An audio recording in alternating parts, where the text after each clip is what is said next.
এরকম ফানসা হওয়ার আহ্বান অনেকবার আমরা দেখেছি ইতিহাসে, এবারও আমরা শুনতে পাচ্ছি। কিন্তু কতটুকু হবে কি না সেটা সবাই বলবে।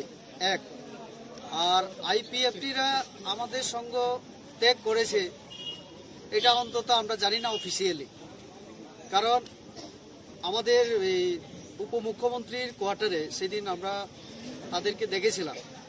আমারও থাকার কথা ছিল, কিন্তু আমি আরেকটা জায়গায় আমার প্রোগ্রাম থাকাতে আমি আসতে পারিনি। আমাদের অন্যান্য নেতৃত্বরা ছিলেন, তাদের মঙ্গল দেববর্মার নেতৃত্বে আরও 2-3জন এসেছিলেন মোট। তো আমাদের সঙ্গেও যোগাযোগ, আবার ওই কি বলে রাজার আমাদের ত্রিপুরা এই মথা বা যেটা এনজিও ছিল এখন রাজনৈতিক দল হয়েছে আমি শুনেছি। তো আমরা ব্যাপারটা ঠিক বুঝি না। তবে আগামীকাল আরেকটা বৈঠক হওয়ার কথা। আমরা তাদেরকে কয়েকটা প্রশ্ন আমরা করেছিলাম, তোমরা আমাদের সঙ্গ ত্যাগ করেছো সেটা তোমরা অফিসিয়ালি আমাদের বলো, কারণ আমাদের সঙ্গে অ্যালায়েন্সে থাকতে থাকতে আরেকটা দলের সঙ্গে আমরা অ্যালায়েন্স করতে দিতে পারি না। তাহলে তো তাদের ওই দলের সঙ্গে আমাদের অ্যালায়েন্স হয়ে যায়, অ্যালায়েন্স বন্ধুর বন্ধু তো বন্ধুই হবে না। তো এটা আমরা চাই না। তো তারা পরিষ্কার বলুক তাদের বক্তব্য, এটা পরিষ্কার হওয়ার পরে আমরা বলব। আর যে ইস্যু নিয়ে আজকে কথাবার্তা শুনছি বিভিন্ন, সেটা আসলে আমি বলবো বাস্তব। কারণ সেখানে আমি দেখতে পাচ্ছি বাংলাদেশকে সেখানে অন্তর্ভুক্ত করা হচ্ছে, মায়ানমারকে অন্তর্ভুক্ত করা হচ্ছে সেই ধারণা কনসেপ্টের মধ্যে।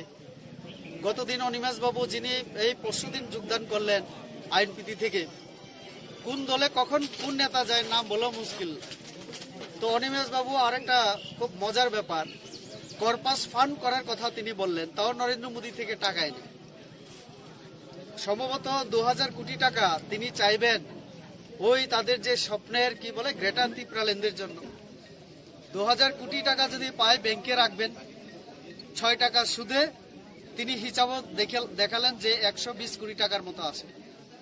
সেটা দিয়ে তিনি বাংলাদেশে আমাদের যারা বঞ্চিত, আমাদের যারা ত্রিপুরা সম্প্রদায়ের বা চাকমা সম্প্রদায়ের, মগ সম্প্রদায়ের, তাদের জন্য কাজ করবেন বলছেন।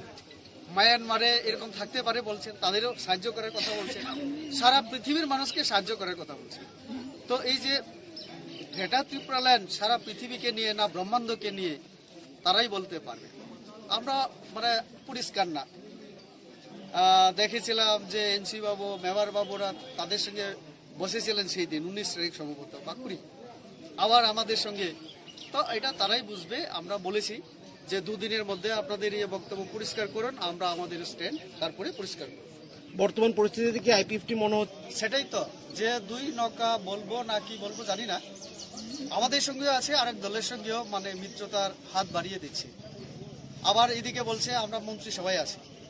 আমি তো সেদিন আমি দেখছিলাম, সম্ভবত মেবার বাবু বলছিলেন, একজন সাংবাদিক প্রশ্ন করছিলেন যে আমরা তো শুনছি কয়েক মাস যাবৎ যে মন্ত্রিসভা সম্প্রসারিত হবে এই সেই। ধরুন এখন যদি মন্ত্রিসভা সম্প্রসারিত হয় আপনাদের বক্তব্য কি থাকবে? তখনও বলছেন আবার না আমরা একজন দাবি করব। তো মন্ত্রিসভাতে আছেন বলছেন, পরবর্তীকালে যদি সম্প্রসারণ হয় তাতেও তাদের দাবি আছে। আবার ওইদিকে রাজার সঙ্গেও বলছে আমরা আপনার সঙ্গে আছি। পুরো ব্যাপারটাই মানে পরিষ্কার না। তাদের দুলদুল কোনো ক্ষতি হবে না। আমাদের 36 জন এমএলএ, তারপরে আমাদের পাহাড়ের সংগঠন এখন যথেষ্ট। আজকে দেখতে পাচ্ছেন আমাদের এই এলাকায় করবুক মন্ডলের উদ্যোগে হাজারো আমাদের যুবক আজকে একটা বাইক র্যালি আমরা করেছি, শুধু 24 ঘন্টার একটা নোটিশে।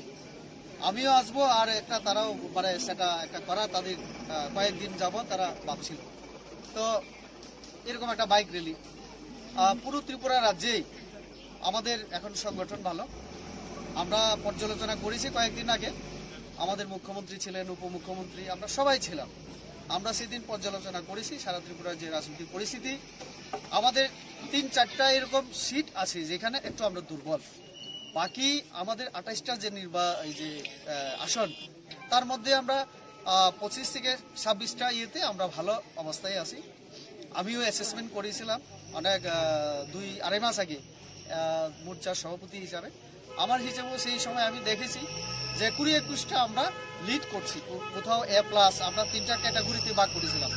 A+, তার A এবং A+, B এবং B+। A+ আমার হিসাবে 15-16টা আছে, তারপরে B আছে আর 5-6টা। তো এইভাবে 20-21টা আমরা এগিয়ে আছি। তো আমাদের নরেন্দ্র মোদী থেকে শুরু করে যখন নির্বাচন হবে, কেন্দ্রীয় নেতৃত্ব আসবে, আমরা যখন প্রচারে যাব, আমরা তো মানুষের জন্য কাজ করছি না, মানুষের একটা বিশ্বাস আছে আমাদের উপরে। এবং 3 বছরে আমরা যে কাজ করেছি, আমরা ফাউন্ডেশন দেওয়ার চেষ্টা করছি। আমরা বলছি না যে সব সমস্যার সমাধান করেছি, যে সমস্যার পাহাড়ে আমরা ছিলাম সেটা থেকে মুক্তি পাওয়ার জন্য, ত্রিপুরাকে একটা শক্ত ভিতের উপরে দাঁড় করানোর জন্য আমাদের সরকার কাজ করছে। কৃষিক্ষেত্রের কথা বলুন, আমাদের এই পরিকাঠামোগত উন্নয়নের ক্ষেত্রে বলুন, সব ক্ষেত্রে আমরা একটা ফাউন্ডেশন দেওয়ার চেষ্টা করছি, যাতে করে এই ভিত্তির উপর ভিত্তি করে আগামী দিনে আমার অর্থনীতি, আমার এই রাজ্যের উন্নয়ন সম্ভব। শেষ প্রশ্ন, আমাদের বললাম তো আজকে একটা বৈঠক আছে, আগামী দিন তাদের সঙ্গে যদি হয়, তারা যদি পরিষ্কার বলে, আগামী দিনের পরে আমরা আমাদের সিদ্ধান্ত আমরা জানিয়ে দেব। সেটা অ্যালায়েন্স হোক না হোক, বিজেপি ইলেকশনের জন্য প্রস্তুত। নির্বাচন আমাদের এডিসি হবে, এডিসি নির্বাচন অনেক কারণে গুরুত্বপূর্ণ।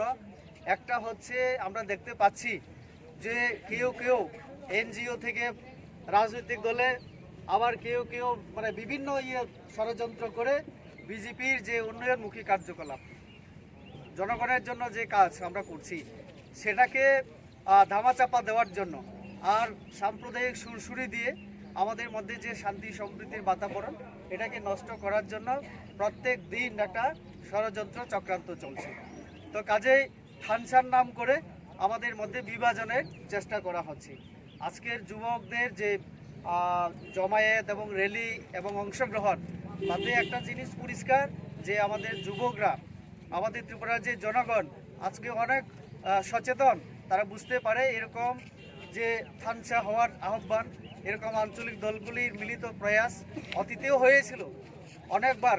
কোনো সময় আমরা দেখেছি পয়লা জাতীয় পার্টি, সেটা ফ্লপ হয়েছে।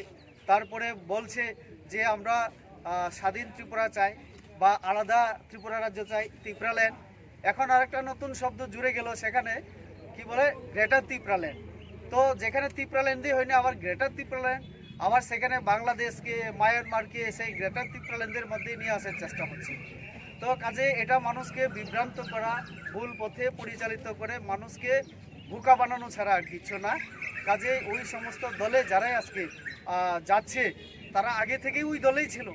একটা দল ভেঙে 5টা হয়েছিল, এখন আবার 2টা দল মিলিত হয়ে আরেকটা চেষ্টা করছে। কাজেই জনগণ তাদের ব্যাপারে বুঝে, এই নেতাদের সম্পর্কে পরিষ্কার আমাদের জনগণের ধারণা আছে। কাজেই সেটা কিছুই হবে না।